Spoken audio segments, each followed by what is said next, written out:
Hello welcome back to cook with Rini. ഇന്നൊരു fried റൈസിൻ്റെ recipe ആയിട്ടാണ് വന്നിരിക്കുന്നത്.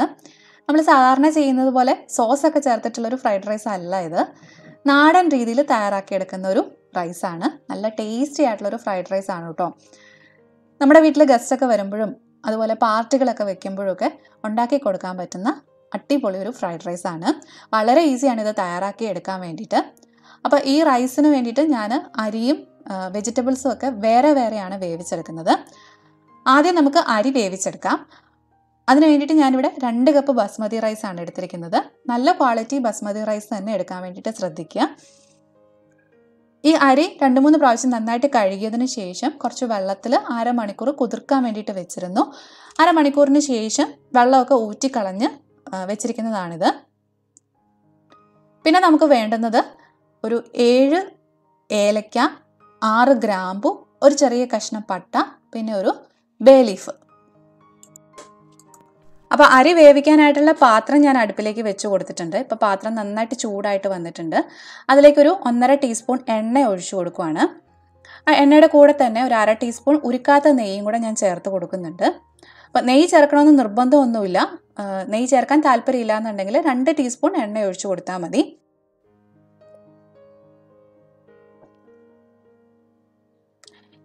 ഇപ്പോൾ ആ എണ്ണയും നെയ്യും ഒക്കെ ഒന്ന് ചൂടായി വന്നിട്ടുണ്ട്. ഇതിലേക്ക് നമ്മളിനി എടുത്തു വെച്ചിരിക്കുന്ന ഏലക്ക, ഗ്രാമ്പു, പട്ട, ബേ ലീഫ് ഇത്രയും കൂടെ ചേർത്ത് ഒന്ന് മൂപ്പിച്ചെടുക്കണം.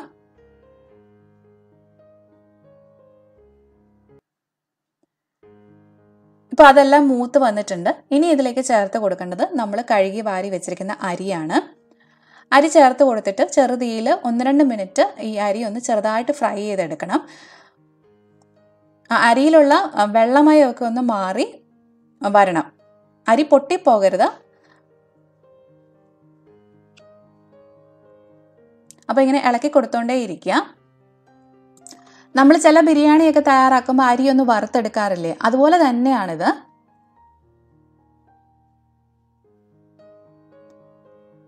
ഇപ്പോൾ ആ അരിയിലെ വെള്ളമയമൊക്കെ ഒന്ന് മാറി കിട്ടിയിട്ടുണ്ട്. ഇതിലേക്ക് നമുക്കിനി കുറച്ച് ചൂടുവെള്ളം ചേർത്ത് കൊടുക്കണം. അപ്പോൾ ഞാൻ ഇതിൻ്റെ ഒപ്പം തന്നെ അപ്പുറത്തെ അടുപ്പിൽ വെള്ളം ചൂടാകാൻ വേണ്ടിയിട്ട് വെച്ചിരുന്നു. 3.25 കപ്പ് വെള്ളമാണ് ഞാൻ ഇതിലേക്ക് ഒഴിച്ചു കൊടുക്കുന്നത്.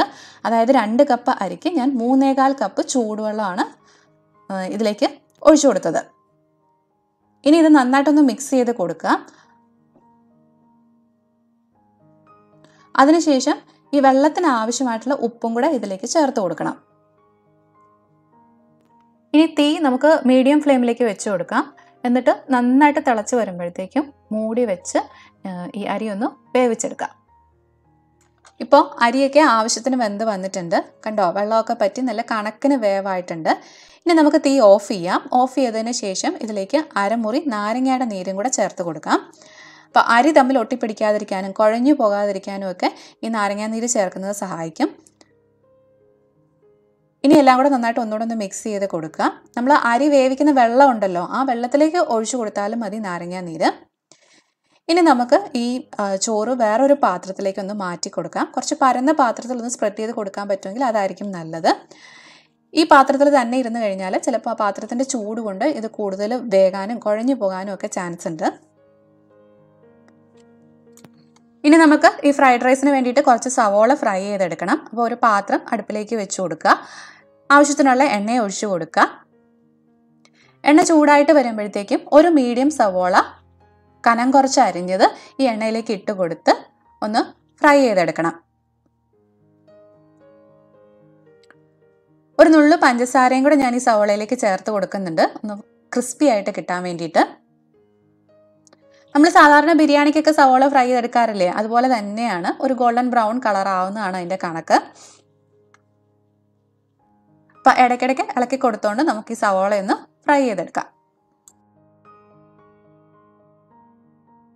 അപ്പം സവോളയൊക്കെ നന്നായിട്ട് ഫ്രൈ ആയി വന്നിട്ടുണ്ട്. നമുക്കിനി ഇത് ഈ പാത്രത്തിൽ നിന്ന് മാറ്റാം.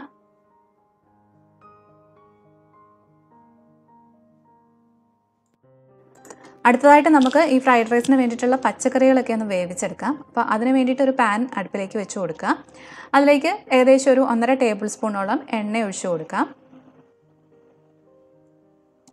എണ്ണ ചൂടായിട്ട് വരുമ്പോഴത്തേക്കും 3/4 ടീസ്പൂണോളം ഇഞ്ചി വെളുത്തുള്ളി പേസ്റ്റും കൂടെ ചേർത്ത് ഒന്ന് മൂപ്പിച്ചെടുക്കാം. ചെറു തീയിലിട്ടിട്ട് ഇഞ്ചി വെളുത്തുള്ളി പേസ്റ്റ് ചേർത്ത് കൊടുക്കാവുള്ളൂ. അല്ലെന്നുണ്ടെങ്കിൽ പെട്ടെന്ന് തന്നെ ആ പേസ്റ്റ് അങ്ങ് കരിഞ്ഞു പോകും. അപ്പം നന്നായിട്ടൊന്ന് ഇളക്കി കൊടുക്കുക. എന്നിട്ടൊരു 30 സെക്കൻഡോളം ഒന്ന് മൂപ്പിച്ചെടുക്കുക. അതായത് ആ ഇഞ്ചിയുടെയും വെളുത്തുള്ളിയുടെയും ഒക്കെ പച്ചമണം പോകുന്നിടം വരെ ഒന്ന് മൂപ്പിച്ചെടുക്കുക. ഇനി ഇതിലേക്ക് നമുക്ക് പച്ചക്കറികൾ ചേർത്ത് കൊടുക്കാം. അപ്പോൾ ഞാൻ ഇതിലേക്ക് ചേർത്ത് കൊടുക്കുന്നത് ബീൻസും ക്യാരറ്റും മാത്രമാണ്. അപ്പോൾ ഏകദേശം ഒരു 10 ബീൻസ് ഞാൻ ഇതുപോലെ നീളത്തിൽ അരിഞ്ഞെടുത്തിട്ടുണ്ട്. അത് ആദ്യം ചേർത്ത് കൊടുക്കാം.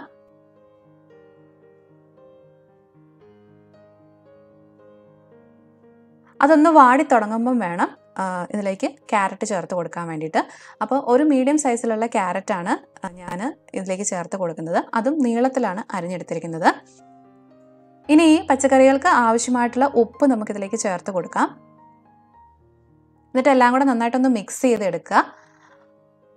ഈ എണ്ണയിൽ 1-2 മിനിറ്റ് ഒന്ന് വഴറ്റിയതിന് ശേഷം നമുക്ക് ഇതിലേക്ക് 1 ടേബിൾ സ്പൂണോളം വെള്ളം കൂടെ ഒന്ന് ഒഴിച്ചു കൊടുക്കാം. എന്നിട്ട് ചെറുതീയിൽ മൂടി വെച്ച് ഈ ബീൻസും ക്യാരറ്റും വേവിച്ചെടുക്കാം. ഇതായപ്പോൾ നമ്മുടെ ബീൻസും ക്യാരറ്റും ഒക്കെ ആവശ്യത്തിന് വെന്ത് വന്നിട്ടുണ്ട്. ഇനി നന്നായിട്ടൊന്ന് മിക്സ് ചെയ്ത് കൊടുത്തതിന് ശേഷം നമുക്ക് തീ ഓഫ് ചെയ്യാം. ഇനി നമ്മൾ ഇതൊന്ന് ലെയർ ചെയ്ത് ഒന്ന് ചൂടാക്കി എടുക്കാൻ പോവാണ്. അപ്പം അതിന് വേണ്ടിയിട്ട് ചുവട് കട്ടിയുള്ളൊരു പാത്രം അടുപ്പിലേക്ക് വെച്ച് കൊടുക്കുക.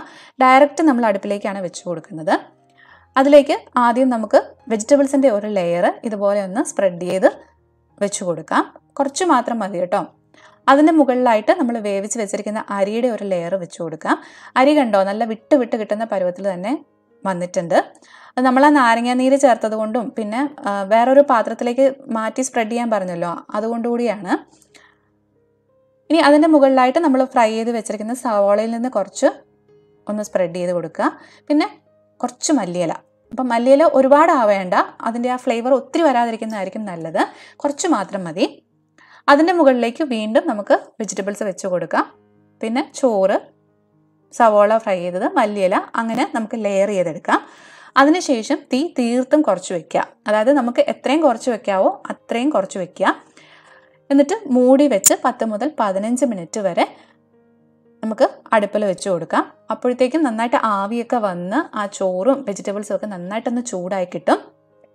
പക്ഷെ തീ കുറച്ച് വെക്കാൻ വേണ്ടിയിട്ട് പ്രത്യേകം ശ്രദ്ധിക്കുക. കാരണം ഇതിന് ഗ്രേവി ഒന്നും ഇല്ലല്ലോ. നമ്മൾ നേരെ വെജിറ്റബിൾസും ചോറും മാത്രമാണ് ഏറ്റവും താഴെ ഇട്ട് കൊടുത്തിരിക്കുന്നത്. അതുകൊണ്ട് തന്നെ തീ കൂടി ഇരുന്ന് കഴിഞ്ഞാൽ പെട്ടെന്ന് അടിക്ക് പിടിച്ച് കരിഞ്ഞു പോകും. അപ്പം അത് ഒഴിവാക്കാൻ വേണ്ടിയിട്ട് തീ തീർത്തും കുറച്ച് തന്നെ വെക്കുക.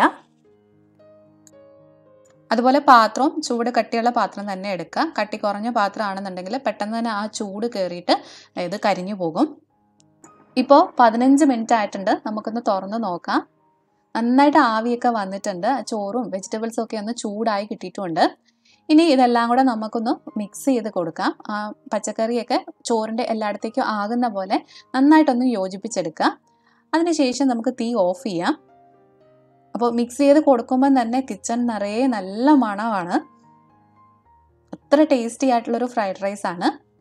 അപ്പോൾ ഓഫ് ചെയ്തതിന് ശേഷം വീണ്ടും ഒരു അരമണിക്കൂറും കൂടെ ഇത് മൂടി തന്നെ വെച്ചേക്കുക. അത് കഴിഞ്ഞിട്ട് വേണം സെർവ് ചെയ്യാൻ വേണ്ടിയിട്ട്. അപ്പോൾ മറക്കാതെ എല്ലാവരും ഇത് ട്രൈ ചെയ്ത് നോക്കണം കേട്ടോ. എല്ലാവർക്കും ഇഷ്ടമാവും. പിന്നെ ഇതിൻ്റെ കൂടെ ചിക്കൻ റോസ്റ്റ് ആണ് ഏറ്റവും നല്ല കോമ്പിനേഷൻ. ചിക്കൻ റോസ്റ്റിൻ്റെ റെസിപ്പി ഞാൻ ഇതിന് മുമ്പ് അപ്ലോഡ് ചെയ്തിട്ടുണ്ട്. ട്രൈ ചെയ്തവർക്കൊക്കെ ഇഷ്ടമായിട്ടുള്ളൊരു റെസിപ്പി കൂടിയാണത്. അപ്പോൾ ഞാൻ അതിൻ്റെ ലിങ്ക് ഡിസ്ക്രിപ്ഷൻ ബോക്സിൽ കൊടുത്തേക്കാം. താല്പര്യമുള്ളവരൊന്ന് കണ്ടു നോക്കൂ കേട്ടോ. ചിക്കൻ റോസ്റ്റ് മാത്രമല്ല, ബീഫ് കറിയും മട്ടൻ കറിയും ഒക്കെ ഇതിൻ്റെ കൂടെ നല്ല കോമ്പിനേഷനാണ്. വെജിറ്റേറിയൻസിനാണെന്നുണ്ടെങ്കിൽ പനീറൊക്കെ വെച്ചിട്ടുള്ള കറികളൊക്കെ ഇതിൻ്റെ കൂടെ നന്നായിട്ട് പോകും. അപ്പോൾ എല്ലാവരും മറക്കാതെ ട്രൈ ചെയ്ത് നോക്കുക. ട്രൈ ചെയ്തിട്ട് ഇഷ്ടമായെങ്കിൽ ഈ റെസിപ്പി നിങ്ങൾ അറിയുന്നവരൊക്കെ ആയിട്ട് ഷെയർ ചെയ്യാൻ വിട്ടുപോകരുത്. അതുപോലെ തന്നെ ലൈക്ക് ചെയ്യുകയും കമൻറ്റ് ചെയ്യുകയൊക്കെ ചെയ്യണം കേട്ടോ. നിങ്ങളുടെ ഫീഡ്ബാക്ക്സ് എനിക്ക് ഒത്തിരി ഇമ്പോർട്ടൻ്റ് ആണ്.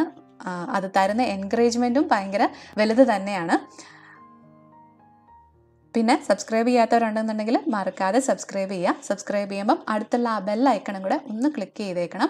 അതിനോടൊപ്പം ഓൾ എന്നുള്ള ആ ഓപ്ഷനും കൂടെ ഒന്ന് എനേബിൾ ചെയ്യണം. എന്നാലേ ഉള്ളൂ ഞാൻ എല്ലാ റെസിപ്പികളും അപ്ലോഡ് ചെയ്യുമ്പം അതിൻ്റെ നോട്ടിഫിക്കേഷൻസ് നിങ്ങൾക്ക് കറക്റ്റായിട്ട് വരികയുള്ളൂ. അപ്പോൾ വീണ്ടും വേറൊരു റെസിപ്പി ആയിട്ട് വരാം. അതുവരെ ബൈ ബൈ, ടേക്ക് കെയർ.